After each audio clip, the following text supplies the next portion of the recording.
உழைப்பு ஆரம்பமாயிடுச்சு. அதை இவர் எழுதுறாரு.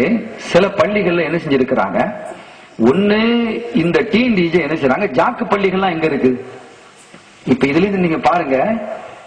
அவரே எழுதுறாரு, டிஎன்டிஜேக்கள் ஜாக்கு பள்ளிகள் எங்க இருக்கிறதோ அவைகளை எல்லாம் அபகரிக்க பார்க்கிறார்கள். அப்ப நீங்க ஜாக்கு பள்ளின்னு சொல்லலாம், நாங்க ஷாஃபி பள்ளின்னு சொல்லக்கூடாதோ? இது எந்த பள்ளி? ஷாஃபி பள்ளி. இது என்ன ஷாஃபி பள்ளி, அது என்ன ஹனஃபி பள்ளி? திருப்பி நாங்க கேட்கிறோம், அது என்ன ஜாக்கு பள்ளி, இதுல பாக்கு பள்ளி? என்னங்க உங்களுக்கு ஒரு சட்டம் எங்களுக்கு ஒரு சட்டமா? அவர் எழுதுகிறார், ஜாக்கு பள்ளிகள் என்ன செய்ய டிஎன்டிஜேக்கள் அபகரிக்க முயலுகிறார்கள். அப்படி அபகரிக்க முயல இல்லைன்னு சொன்னா பிரச்சனை பண்றாங்க. அப்படி அதுவும் முடியாத போது அதுக்கு பள்ளி பக்கத்திலேயே போட்டி பள்ளிகள் கட்டி இருக்கிறார்கள் அப்படின்னு சொல்லி சில ஊர்களை குறிப்பிட்டு காட்டுறார். அந்த மாதிரி போட்டி பள்ளிகள் திருப்பூர்ல, நாகூர்ல, திருவாரூர் போன்ற ஊர்களில் இந்த கூத்து நடைபெற்றுள்ளது என்று எழுதுறார். இந்த கூத்து நடைபெற்றுள்ளதுன்னு சொல்லி அவருடைய பத்திரிகையில் என்ன செஞ்சிருக்கிறாரு, எழுதியிருக்கிறார். நஜாத் மார்ச் 2006 இந்த வருஷத்துடைய மார்ச் பத்திரிகையில் எழுதுறாரு, கூத்துன்னு எழுதுறாரு. எழுதிட்டு அவர் எழுதுறாரு, 1000 வருஷமா இருக்கக்கூடிய மதுஹபுகள்ல கூட ஷாஃபி பள்ளி போட்டி ஹனஃபி பள்ளி, ஹனஃபி பள்ளி போட்டி ஷாஃபி பள்ளின்னு போட்டி பள்ளிகள் அவர்களிடத்துல இல்ல. ஆனா 20 வருஷத்திலேயே இவர்களுக்குள்ள போட்டி பள்ளி வந்துடுச்சு. அதனால அவங்க சொல்றது நியாயமா படுது. எது எது இந்த கட்டிங்ஸோட அனுப்பியிருந்தாரு, ஒண்ணு இங்க வந்துருங்க. மொத்தத்தில் அவர் என்ன சொல்லி முடிக்கிறாரு, இந்த தௌஹீதுவாதிகளை விட மதுஹப்வாதிகள் பரவாயில்லை. சுப்ஹானல்லாஹ். சொல்றது யாரு?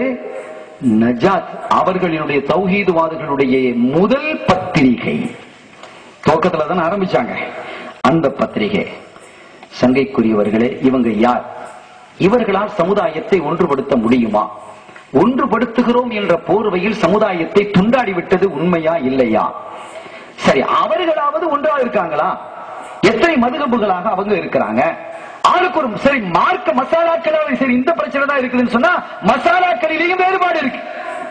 மசாலாக்களிலேயும் கூட என்ன செய்யறாங்க, வேறுபட்ட கருத்துக்களை அவங்க என்ன செய்யறாங்க சொல்லிட்டு இருக்கிறத பார்க்க முடியுது. அவர் ஒண்ணு சொல்றாரு, இவர் ஒண்ணு சொல்றாரு, அதுவும் ஒண்ணு இல்லை. இதுக்கு பிறகு இது பெயர் நபி வழின்னு இப்படி ஏத்துக்கிட முடியும்?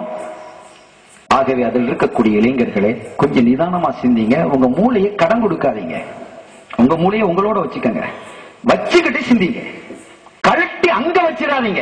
உங்க தலைவர்களுடைய காலடிகளை வச்சு சிந்திக்காம, அட சமுதாயத்தை ஒன்றுபடுத்த வந்தோம், சமுதாயத்தை சீர்படுத்த வந்தோம், தௌஹீதை எடுத்து சொல்ல வந்தோம், தௌஹீதுனால ஏகத்துவம் ஒற்றுமை ஒன்று என்று சொன்னோம். இன்னைக்கு 9 நாம பிரிஞ்சு போய் கிடக்கிறோமே, 8 பிரிஞ்சு போய் கிடக்கிறோமே, இன்னும் பல பிரிவுகள் பிரியும் போல இருக்குது என்றெல்லாம் யோசித்து ஆளுக்கு ஒரு சட்டத்தை இவர்கள் சொல்லிக் கொண்டிருக்கிறார்களே.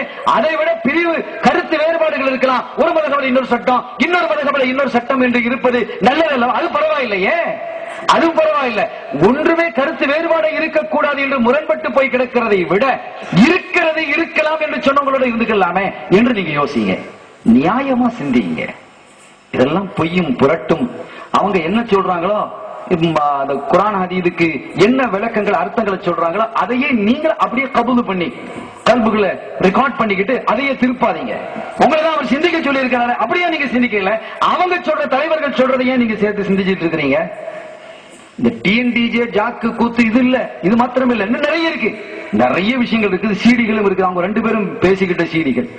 அவங்க ஒருத்தர் தனியா பேசி முடிச்சாரு, அதுக்கப்புறம் இன்னொருத்தர் தனியா பேசி முடிச்சாரு. அந்த சீடிகள்லாம் அவர் இவரை என்ன சொல்றாரு, இவர் அவரை என்ன சொல்றாரு, கூத்துலாம் அதுல இருக்கு.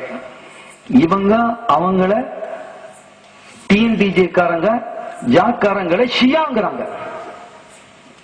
யாரு இவங்க? நினைச்சாங்க ஏ மதஹபு பி மதஹபு ஷியா அப்படின்னு குறிப்பிடுது, சீடி இருக்கு.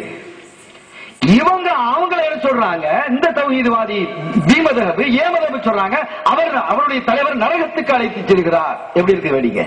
ஆனா பேர் எல்லாத்துக்கும் ஒட்டுமொத்தமா தௌஹீத்வாதி. என்ன கூத்து இது? மார்க்கத்தை விளையாட்டாக அசிங்கப்படுத்தி இந்த சமுதாயத்திற்கு மத்தியிலே கேவலப்படுத்தியது யார் சகோதரர்களே? மாற்று மதத்தவர்களோடு இணைந்து ஒற்றுமையாக மாமா மாமான்னு சொல்லி அப்படி ஒரு அழகான ஒரு வாழ்க்கை இந்த மண்ணிலே ஏற்படுத்தி தந்தவர்கள் அல்லவா நம்முடைய மூதாதையர்கள், நம்முடைய வணக்க வழிபாடுகள். சங்கைக்குரிய தலைவர் தங்கநாயகம் அவர்கள் சொன்னது போன்று திக்ர் ஃபிக்ர்களிலே தரீகாவினுடைய விஷயங்களிலே ஈடுபட்டு அல்லாஹ்வின் பக்கம் நம்மை கொண்டு நம்முடைய இதயத்தை கொண்டு சேர்ப்பதற்கான வழிவகைகள் என்ன இருக்கிறதோ அதையெல்லாம் சொல்லி தந்தவர்கள் அல்லவா நம்முடைய மூதாதையர்கள். அதெல்லாம் புறக்கணித்ததால் ஏற்பட்ட நிலை என்ன ஆயிடுச்சு? நீங்க தனிநபரினுடைய தன்மை எல்லாம் நீங்கள் பின்பற்றீங்க. உங்களுடைய இந்த கட்சி பிரிந்த போது எப்படியெல்லாம் நீங்கள் பேசிக் கொண்டீர்கள், அத்தனை சீடி இருக்கு எங்க கிட்ட. அவர் பேசினது, அவங்க பேசினதும் இருக்குது, இவங்க பேசினதும் இருக்குது. கட்சியிலிருந்து தூக்கி வீசப்பட்டாரே, அப்போது நீங்க எப்படியெல்லாம் பேசிக் கொண்டீர்கள், அதை சீடியா வெளியிட்டாங்க. வெக்கமும் இருக்காது போல. அட இப்படி எல்லாம் நம்ம ஒண்ணு சேர்ந்து இருந்தவன், இப்ப நாம அவர் இப்படி திட்டுறமே, அவர் அவள் இப்படி திட்டுறாரு, அது சீடியாவை 2 பேருமே வெளியிட்டு நீங்க எல்லாரும் பாருங்க. ஒக்க சிரிச்சா வெக்கம் இல்லைங்கிற மாதிரி எல்லாரும் பாருங்க, எல்லாரும் பார்த்து சிரிங்க. சீடியை கொடுக்குறீங்களே, வெக்கமா இல்ல? அதையும் விற்பனையாக்கி காசாக்கிடுறாங்க. பொழைக்க தெரிஞ்சவங்க. சங்கைக்குரியவர்களே, நல்லா தெரியுது இவங்களுக்கும் ஷரியத்துக்கும் சம்பந்தம் இல்லை, மார்க்கத்திற்கும் இவருக்கும் சம்பந்தம் இல்லை, இறையச்சத்துக்கும் இவருக்கும் சம்பந்தம் இல்லை, நபி அன்புக்கும் இவர்களுக்கும் சம்பந்தம் இல்லை என்பது தெளிவாக நாம் புரிகிறது.